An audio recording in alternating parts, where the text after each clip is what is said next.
Right now on 5 on Your Side at 10. Giving it their best shot. We just need to have positive men around constantly teaching. The area camp providing opportunities for father and son bonding. Pleasant again tonight. The heat returns Wednesday, and then it's hot and humid Thursday. I'll tell you how high those temperatures will go. Complaints of a man exposing himself on the streets. He stands out real well in this neighborhood. The warning issued from police and South City residents. It is a warning. Police say a man is walking the streets wearing a dress and exposing himself. Good evening. I'm Mike Bush. And I'm Kelly Jackson. The disturbing incident happened near Chippewa and South Grand. Robert Townsend joins us live from police headquarters. What do we know about this man, Robert? Hey there, Kelly. Police have received several calls about the South City flasher, but as of this very moment, they have not tracked down the man in the dress. It looks like just another routine day near the busy intersection of Chippewa and South Grand. We saw plenty of people strolling, waiting on buses just outside, enjoying the nice day. And then we met Wayne Wilkinson, who knows what else is buzzing around his neighborhood and on social media. Can you believe it? There's some guy out there, he's showing himself. St. Louis police haven't said how many, but they confirm they received calls about a man exposing himself and engaging in indecent behavior. One caller told police on Monday the stranger flashed himself in front of his wife and baby. A woman also reported a guy committed a similar unseemly act right before her eyes. I mean, it's very upsetting. What's more, the victims told police the man had red hair and wore a yellow dress at the time. You know, people just being, really startled about that, but nothing surprises me anymore. Red hair and a yellow dress on a man. Right now, that's the only description police have of the wanted flasher. Officers searched this area, but so far, no sign of him. Meantime, avid walker Jill Hill is watching her back. Always be aware of what's going on around you. I think we'd be able to spot him, yeah. And eventually he'll get caught because he stands out.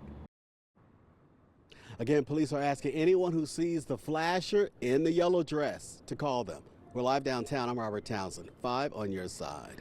Hours ago, Missouri carried out its second execution this year. David Hosier died by lethal injection after killing a couple in Jefferson City in 2009. Governor Parson denied the latest request for clemency yesterday. Hosier maintained his innocence. Tonight, police are still looking into dozens of car break-ins on the Hill. Surveillance video obtained by 5 on Your Side shows 3 people breaking into people's cars along Bischoff Avenue on June 2nd. And this week, more people in the South St. Louis neighborhood were targeted. Police say they're reviewing patrol plans to determine what adjustments might need to be made for that area. They were smashing people's windows in because they found valuables in the car. People have been going crazy over these recent break-ins. You know, it puts a lot of people out, especially if you can't afford to fix your car. Police say they're reviewing patrol plans to determine what adjustments might need to be made. St. Louis police are planning to open a new substation downtown. It will be located inside the old Globe building, which is undergoing renovations right now. Officers will primarily work the heavy trafficked areas right around downtown on bikes. The renovations are slated to be complete by September of this year. Right now, parents are suing the Kirkwood School District over what they say was mishandling of public records. A little over a year ago, we told you about controversial pages discussing, quote, hookup culture in Kirkwood's high school yearbook. Since, concerned parents requested records related to those pages. They say the school district delayed that access. Laura Barcheski joins us from the newsroom after talking with the law firm and parents involved in the suit. Kelly, the parent I spoke with says she felt like she had to hold the Kirkwood School District accountable for what she called egregious violations of the open records laws, but she says the problems are much deeper. Courtney Rollins says her family has been part of the Kirkwood School District for 13 years, and over that time, she started to peel back layers and layers of problems. One of the things that is fresh in everybody's mind is the yearbook story that broke last year. It got national attention. They had asked our kids through a survey very direct, inappropriate, I think illegal questions about their sex lives. So she started asking questions, but says she was met with deflection, which led to what she felt like was her only option: open records requests through Missouri's Sunshine Law. I never would have thought, like 3 years ago, that I needed to submit a public records request to find out what they're providing my child. With the open records requests, were they late in getting the results to you? What were some of the issues you experienced? All of the above, I would say. They were late in responding. They would not provide things and insist that those records didn't exist, and then another sunshine request would produce that record. Rollins says another problem they uncovered was in the school curriculum, for example, with health and sex ed classes. They have not provided ample time for parents to review the curriculum and opt out, as is required by their own policies and expectations.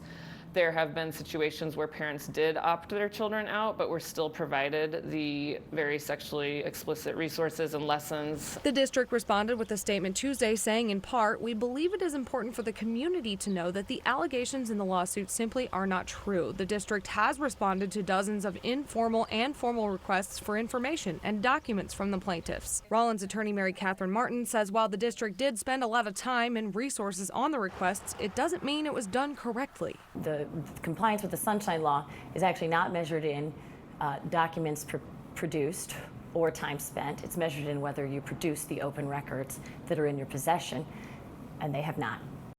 Rollins says they recently made the difficult decision to pull their second child out of the Kirkwood School District. You can read the full lawsuit and the rest of the district's statement on KSDK.com. Tonight, a group was back outside the Spencer Road Library protesting a plan to close libraries in St. Charles County. Last month, the St. Charles City County Library leaders announced their plan to close the libraries. After negative reaction from the community, the library board decided to table that decision. Since that May meeting, the library board announced their plan to hold listening sessions so the community could give feedback. Demonstrators say they hope the board sticks to that promise. I hope that those listening sessions that they have proposed, they actually go forward with them, which I think they will. However, I really hope that they take things to heart and it's not just to placate us. The library board president tells 5 on Your Side they have not scheduled any of the listening sessions yet, but the hope to start them in July. They also say they will not make any decisions about branch closures at next week's board meeting. A major construction update today at Barnes Jewish Hospital. A topping out ceremony was held on a 16-story patient care tower that's set to open in the fall of next year. Hospital leaders and staff signed the beam before it was lifted to the top of the building. Plaza West Tower has been undergoing construction for more than 2.5 years. Once open, it will have critical care units for heart and vascular patients, 2 rooftop gardens, and a new cafeteria with outdoor dining. New at 10, if you're looking for something different to do this Father's Day weekend, a local coach is calling on dads to join their sons on the basketball court. There's an open invitation for hours of shooting hoops. 5 on Your Side's Brent Solomon explains how the coach hopes it will lead to so much more. Let's go, Mike. It's on you. Don't let us down, Mike. Oh, baby! If there's anyone saying, I want to be like Mike, perhaps it's this 10-year-old. Put it up. First one to make 3. Little Sean is on the court keeping up with a player more than double his age, his father. It's fun because he makes like jokes and he tries to make me miss. But if you ask Mike, my knees are definitely not doing well. He still wouldn't want to be anywhere else than right here, right now. They enjoy beating us, you know. Coach Brian Turner is working to create more bonds like this, at the very least, for bragging rights. Parents kind of getting on their kids about you should shoot a layup this way or you should shoot it like this.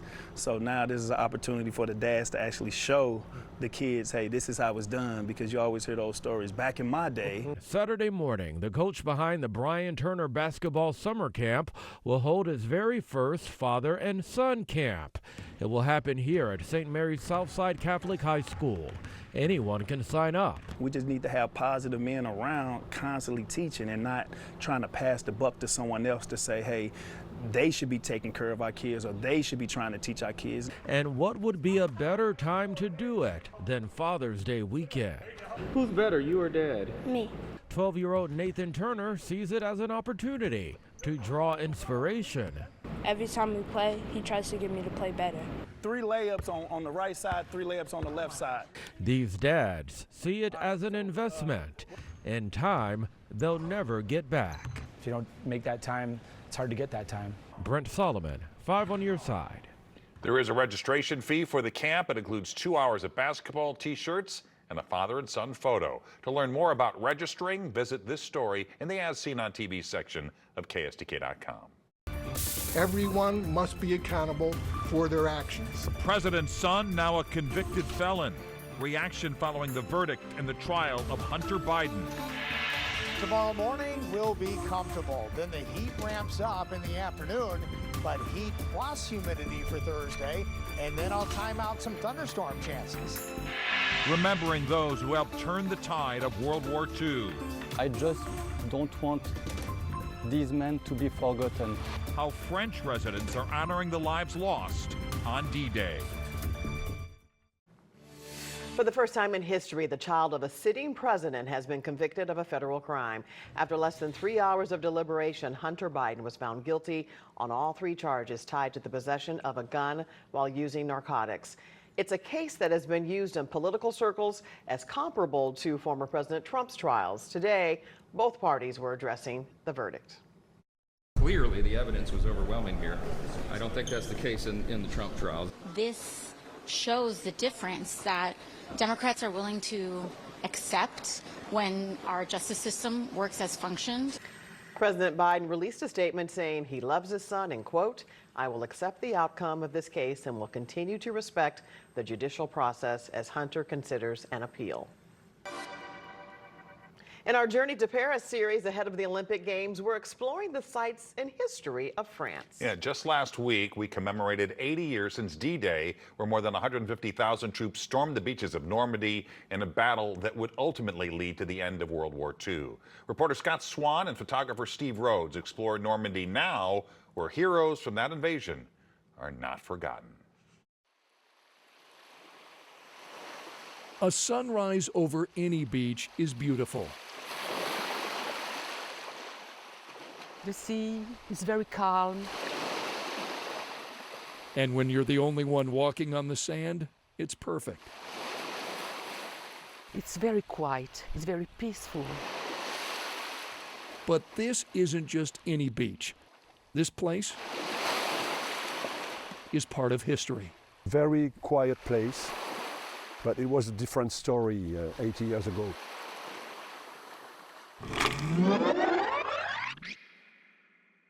June 6th, 1944. D-Day.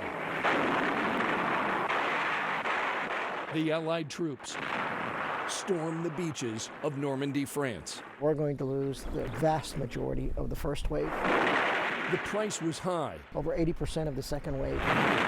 But victory here would liberate France and save Europe.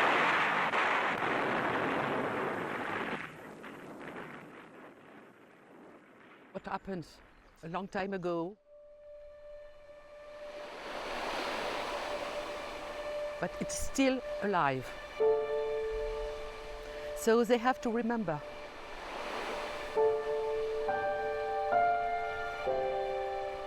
The Normandy coast still bears the scars of war.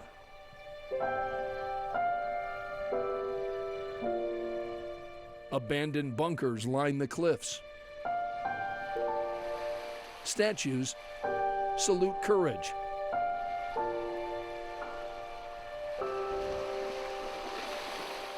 And sacred ground allows the fallen a place to rest.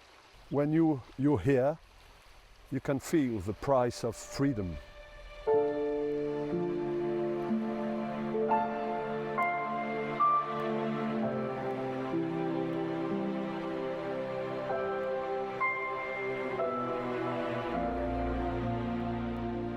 (9,388) heroes are buried here, and another 1,557 are commemorated on our Wall of the Missing. So in total, we commemorate almost 12,000 soldiers here. 12,000 souls. Arthur Burrell, killed in action on June 18, 1944. 12,000 stories. Claude FG, he was a pilot. Each of them now cared for by people they never knew. And freedom is always something fragile. And laying a flower It's a way to remember the price they paid for our freedom.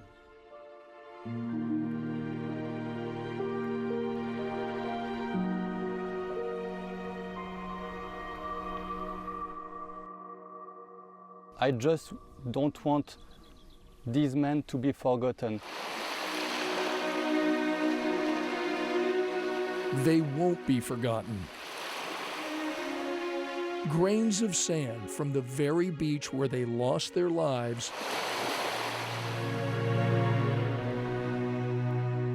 now make their names forever part of history. We maintain the standard as high as possible because that's what these men deserve.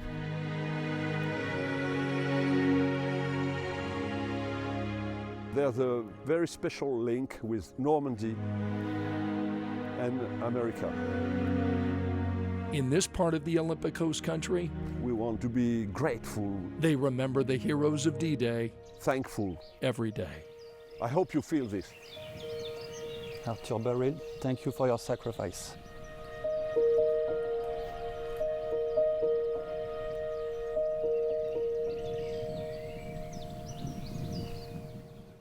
The opening ceremony for the Paris Olympics is right here on 5 on Your Side on July 26th. And for the latest Olympics news, text the word Paris to 314-425-5355. Make a little difficult transition here now to Jim Castillo and our weather first forecast. And we're going to be using our air conditioners a little more in the upcoming days, Jim. Yes, you know, today's high 84. So a little bit warmer than yesterday. And then as we get into tomorrow, how about 91? And then that humidity really comes back into play on Thursday. And we'll be in the mid-90s with that humidity, so it feels like 100. So that's what's coming, some dangerous heat. But right now we're clear and 76 degrees at the moment. The temperature, of course, tonight, not as cool as it was this morning, 50s for everyone, including St. Louis, but that humidity about 46%. It's still at a nice, comfortable level. And tonight's forecast down in the 50s in some of the cooler spots.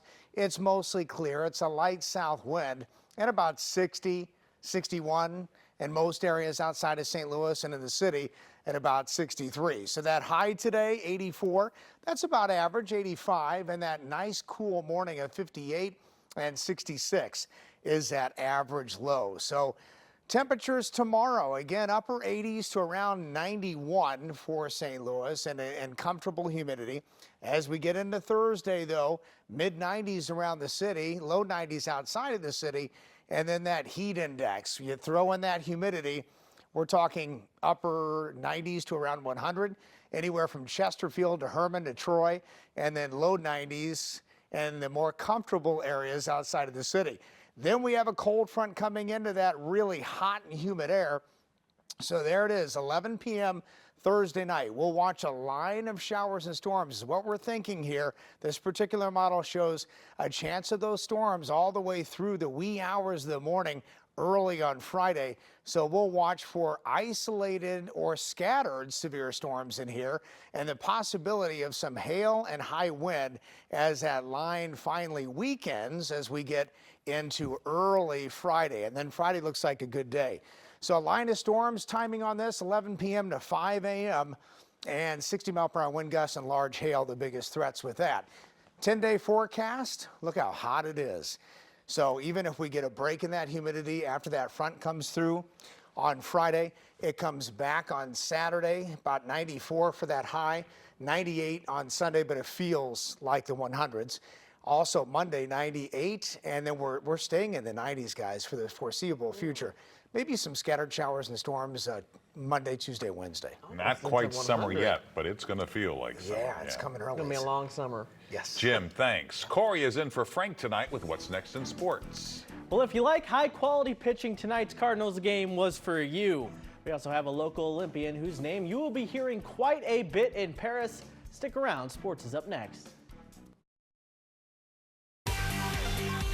This 5 on Your Side Sports Report is sponsored by Telly Tire and Auto Centers, driving your way since 1942. I don't know about you, but I still love a good old-fashioned pitching duel.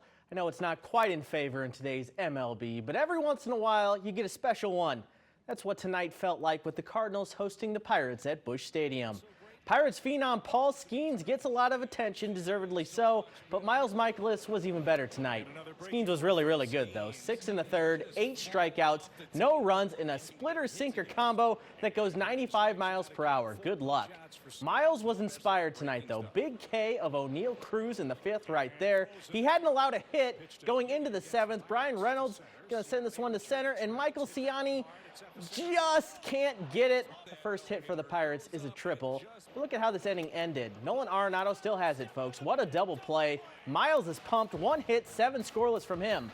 9th inning now, still scoreless. Ryan Helsley in, and Pittsburgh breaks through with 2 runs off the dominant closer. Final chance for the Cards. Nolan Gorman crushes a homer. That made it 2-1 in the 9th. That's his 15th of the year. Cards got a few men on to extend the rally, but it fell just short. Cardinals lose a pitching duel heartbreaker 2-1 to the Pirates. Here's Miles on the pitching and mustache showdown tonight. You know, it's one of those, all eyes are going to be on this game. Everybody wants to see him pitch. He's got exciting stuff. Mustache a little light, though. But incredible stuff. And he's young, though. My mustache wasn't that good when I was younger, so I'm sure it'll fill in for him. You know the Olympics are getting close when we start talking about actual rosters. The United States women's basketball team will have a St. Louis flair once again. Incarnate Word Academy's Nafisa Collier is an Olympian for the 2nd time. She's already has 1 gold medal and comes into these games near the top of the WNBA in multiple categories. She didn't get much of a role last Olympics, but this time the 27-year-old could be one of the most important pieces on the team. The goal is the same, to win gold. So no matter what that looks like, that's what I want the result to be. So I'm really excited. Obviously it's such an honor every time that it happens, that you get picked and get to play for Team USA. And so this time's no different, and playing the Olympics is like the highest caliber. So really honored, really excited, and I can't wait to go to Paris. This 5 on Your Side St. Louis City SC coverage is sponsored by Together Credit Union. After a couple of days off, City SC was back on the practice pitch, preparing for Saturday's game at Dallas. It was a whole 48 hours without having to answer why they're not scoring any goals. Indiana Vasilev was asked if the chances but ultimate failure to finish against Portland were still encouraging. I think now we're at a stage where it's encouraging still, but it is frustrating. Starting to get more frustrating now because we know we can be scoring these chances, and at the moment they're not going in. And that's down to us. As the offensive group and as a team, we just need to be better.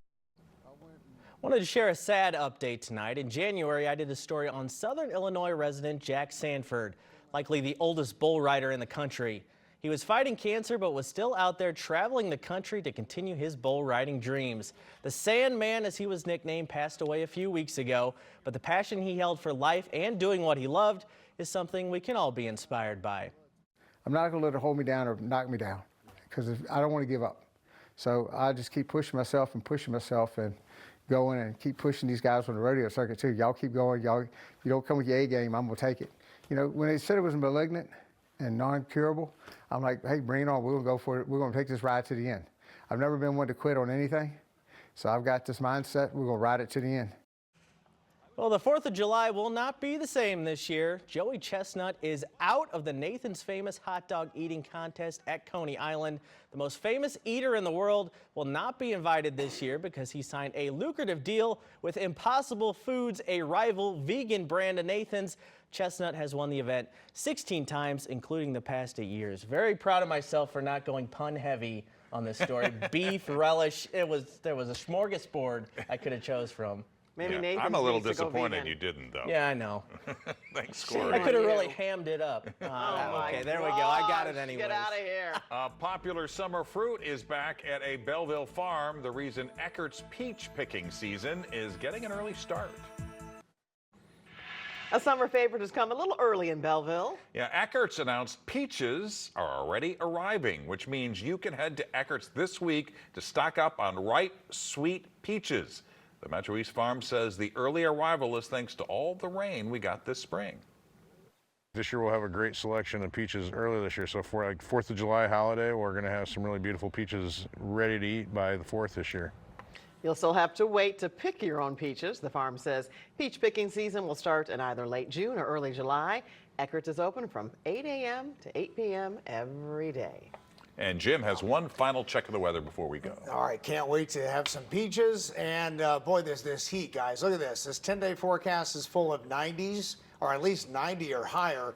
And that humidity does come back into play on Thursday. Chance of storms Thursday night and early Friday. And it's just really hot all weekend and next week. Good news is Kelly said she's going home to make peach cobbler for all of us for tomorrow. Everyone. Nice.